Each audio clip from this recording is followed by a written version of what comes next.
தாயக வாழ் உறவுகளுக்கு இனிய வணக்கம். கடந்த 24 மணி நேரங்களில் சவுதி அரேபியாவிலிருந்து கிடைக்கப்பட்ட செய்திகளோடு உங்களை சந்திக்கின்றோம்.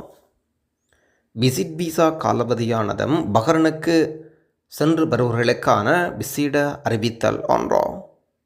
பஹ்ரைனுக்கு அழைத்து சென்று சவுதி அரேபியா விசாவை ரினிவல் செய்து வருபவர்களுக்கும் இது பொருந்தும்.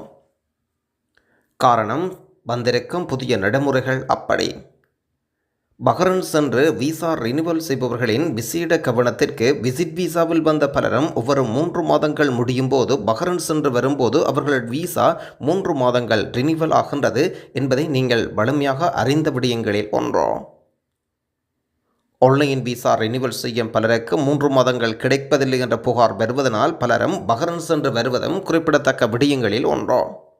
இவ்வாறு பஹ்ரைன் செல்பவர்கள் முன்னதாக தரைப்பாலத்தில் ஆன் அரைவல் விசா கிடைத்தால் அவர்கள் எளிதில் செல்ல முடிந்தது. ஆனால் தற்பொழுது ஆன் அரைவல் விசா நிறுத்தப்பட்டிருப்பதுடன் ஆன்லைனில் பஹ்ரைன் விசா எடுக்காமல் செல்லும் அனைவரும் பாலத்தில் திருப்பி அனுப்பப்படுகின்ற சம்பவங்கள் இடம்பெற்றுக் கொண்டிருக்கின்றது. எனவே பஹ்ரைன் செல்பவர்கள் இதை விசேட கவனத்தில் கொண்டு இந்த கட்டுப்பாடுகள் ஒரு சில நாட்கள் மட்டும் இருக்கும் என்பதும் குறிப்பிடத்தக்கது.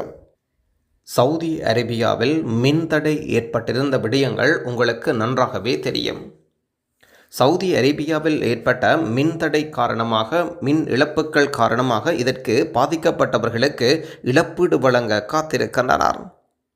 சவுதி அரேபியாவின் சூரா கவர்னேட்டில் கடந்த வெள்ளி மற்றும் சனிக்கிழமை அன்று திடீரென மின்சாரம் தடைப்பட்டிருந்தது. அறிவிக்கப்படாத மின்வெட்டின் காரணமாக பயனாளிகள் மிகுந்த சிரமத்தை அடைந்தனர். தற்சமயம் சவுதி அரேபியாவில் வாட்டி வதைக்கும் வெப்ப அலைகளுக்கு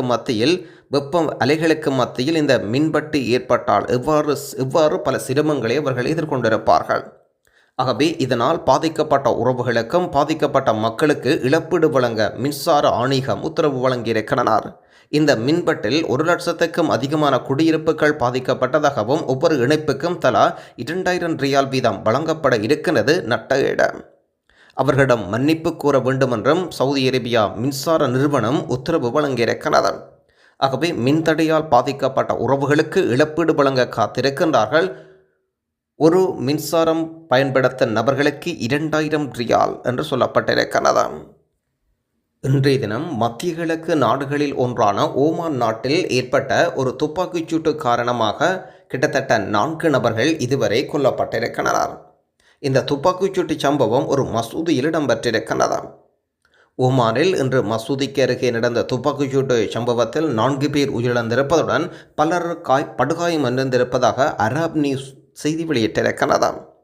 ஓமானில் இருக்கும் ஒரு மசூதிக்கு அருகே இந்த சம்பவம் இடம்பெற்றதாகவும் பலர் காயமடைந்ததாகவும் இதுபோன்ற துப்பாக்கிச்சூட்டு சம்பவங்கள் வளைகுடா நாடுகளில் அரிதானது என்பதனால் தற்பொழுது நடந்த சம்பவம் பெரும் பரபரப்பை ஏற்படுத்தியிருக்கிறது. அதிகாரிகள் வெளியிட்ட முதல் தகவல்களின் அடிப்படையில் ஓமானின் தலைநகரான மஸ்கட்டின் கிழக்கு பகுதியில் ஒரு மசூதிக்கு அருகில் இந்த துப்பாக்கிச்சூடு சம்பவம் இடம்பெற்றுள்ளது.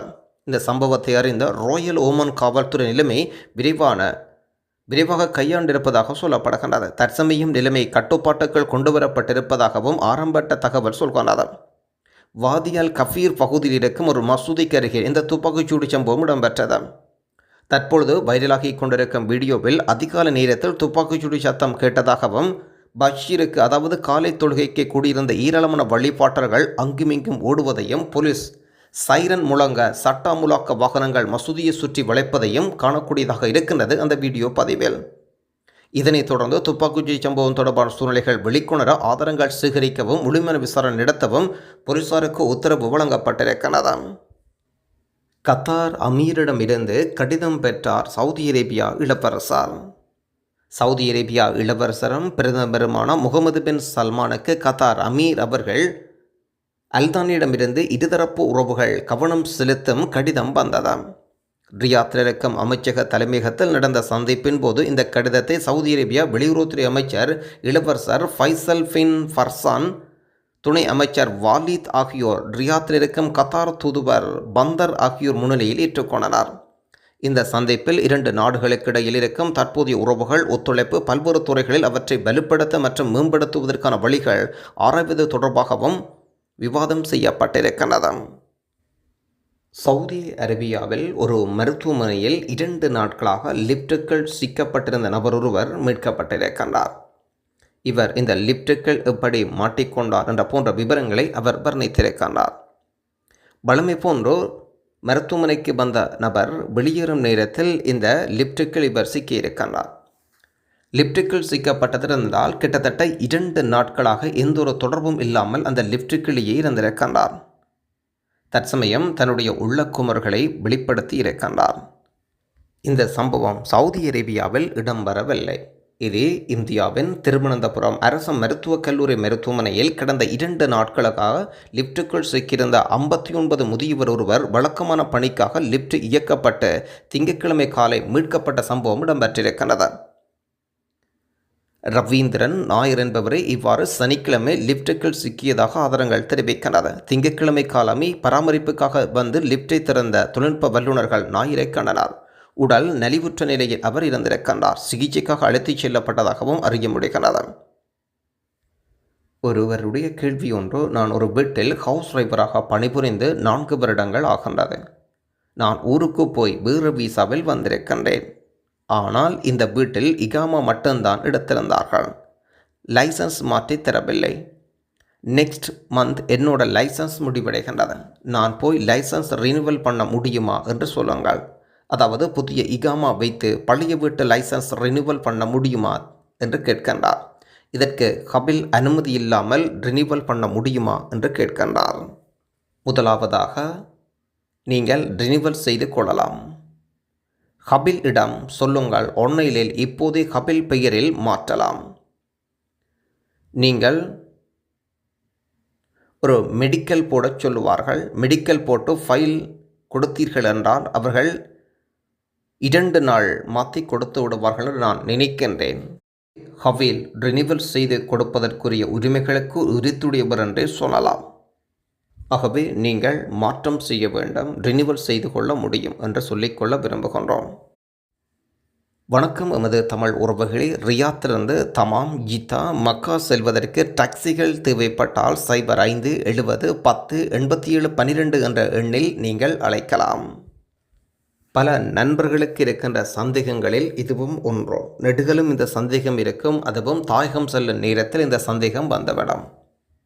என்னவென்றால், கல்ஃப் ஏர் விமானத்தில் ரியாத்திலிருந்து செல்வதாகவும் ரியாத்திலிருந்து தாயகம் செல்வதாகவும் அட்டைப்பட்டியில் பொருட்கள் கொண்டு செல்ல முடியுமா கூடாதா என்ற விவரங்களை தருமாறு கேட்டிருக்கின்றார்.